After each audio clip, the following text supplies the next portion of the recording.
One easy way to compare liberalism versus conservatism is to examine how governments have fared when executing policies according to those principles. So to better understand what happens when Democrats run your state, we'll examine the liberal stronghold of California. And by doing so, we may find some insight into whether or not the mantras that left-wingers chant actually perform better when put into actual practice. Here's what happens when Democrats run your state.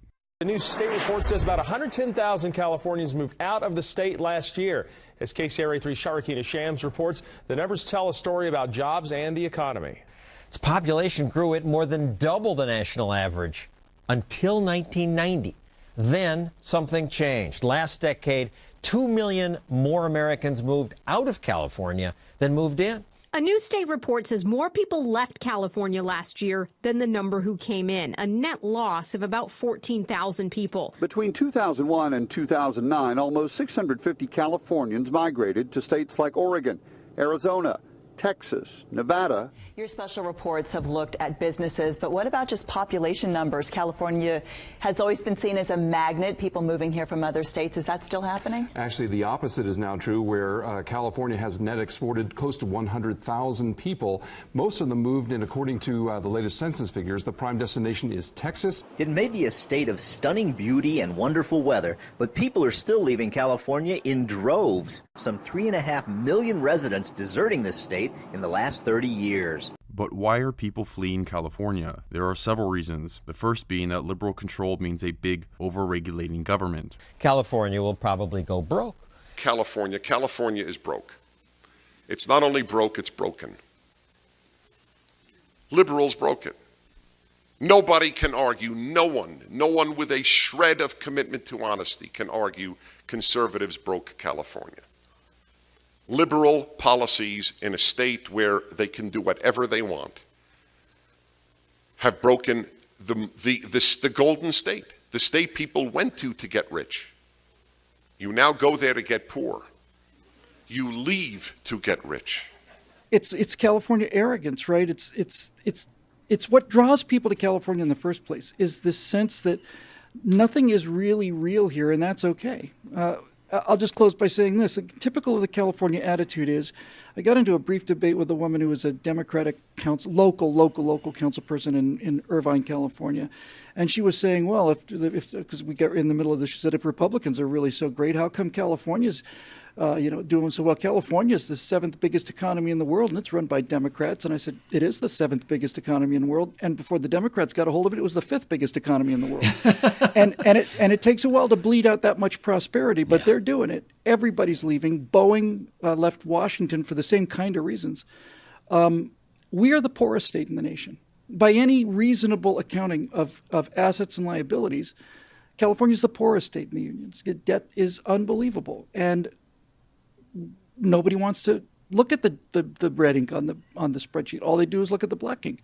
And so more and more red ink builds up, and sooner or later, they're going to pay. We're going to pay. And what's happening is that because of high taxes, big regulations, unhealthy lawsuit climate, and a lot of government spending, people are leaving the state. In just this century, Texas has created more than 1 million new jobs. California's lost more than 500,000.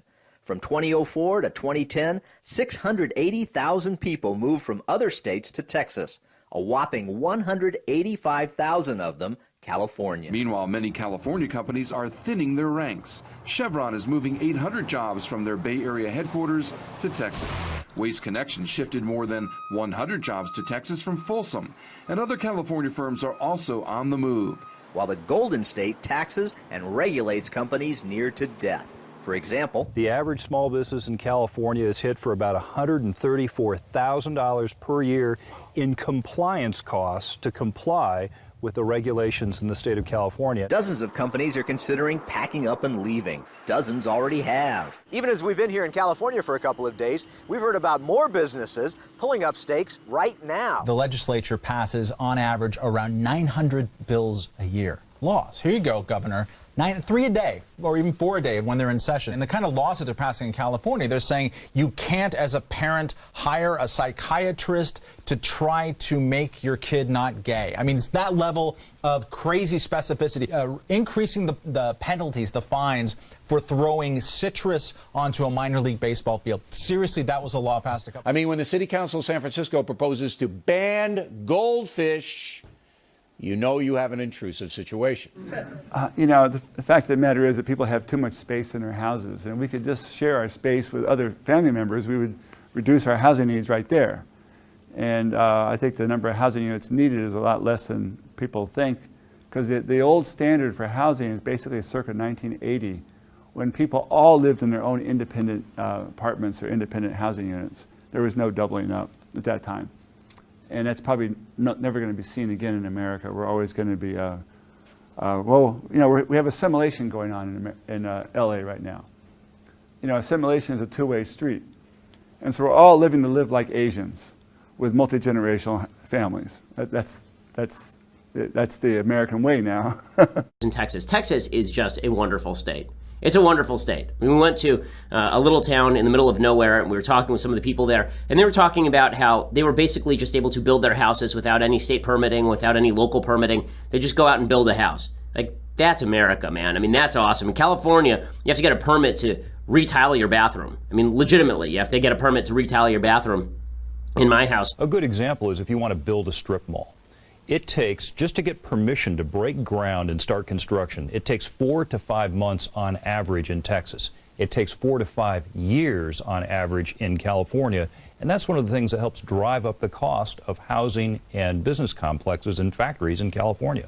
Companies leave for 3 primary reasons: high taxes, excessive regulations, and the threat of really ridiculous lawsuits. And they are leaving for places like Arizona, a state that means business. Arizona's fast-track permitting allows certified architects and engineers in Phoenix to get building permits in a single day. By contrast, Dwayne Woods will tell you that California's process is painfully slow. As the former executive at Waste Management, the largest recycling company in the world, Woods moved his regional headquarters from California to Arizona. We started trying to permit a major recycling facility in LA, at an old landfill site, mind you.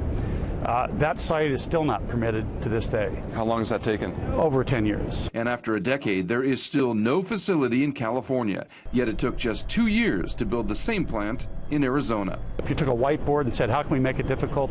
How many agencies can we layer on? California's as complex as it can be. It's not an employer-friendly state to that, and it's to that end, it's more difficult, definitely more costly to operate in. Of all states, California ranks dead last for policy friendliness, with key negatives for high taxes, high workers' compensation costs, and high electricity costs. All the green policies, essentially, renewable mandates. Renewable mandates are for solar and wind and other things which are higher cost, and because California's imposed that on their energy industries, costs are higher in California than in Texas. Is that That's right, about 50% higher in California. 50% higher. Yeah, and they're going up. That's the scary thing, is that they could go up even more. Government at the state and local level consumes about 1/3 more of the economy in California than it does in Texas. And that, with that extra government, you have things like 1/3 of the nation's welfare recipients are in California, even though they only have 1/8 of the population. You have more regulations, more taxes, everything. We have a graph of the welfare recipients, the percentage of households receiving public assistance. Much higher in California than the U.S. average, and lower than average in Texas. What you see is that the state with the highest poverty rate in the nation is California, higher even than the District of Columbia. And that should really be a warning or a caution to progressives who maintain that this big government model is really the path to prosperity. We argue that it's entirely the opposite, that in fact Texas is a model for how America could be better run and there could be more prosperity by having less government. California's had over 10% unemployment every month of Barack Obama's presidency until basically last November. And it's still 3% higher than Texas. Yes, and it's been higher in California than the national average every month since 1990. There's been more job growth in Texas. Texas gained in the past 10 years more than 1 million jobs. California lost about 500,000 jobs. But the Brown administration denies that California is bleeding jobs to other states. Texas Governor Rick Perry taking a victory lap this week after Toyota announced it will move its national headquarters and thousands of jobs to the Lone Star State after 30 years in California. It's a big win for the governor, who has made it his mission to lure companies away from high-tax, high-regulation states. California Governor Jerry Brown, who's up for re-election this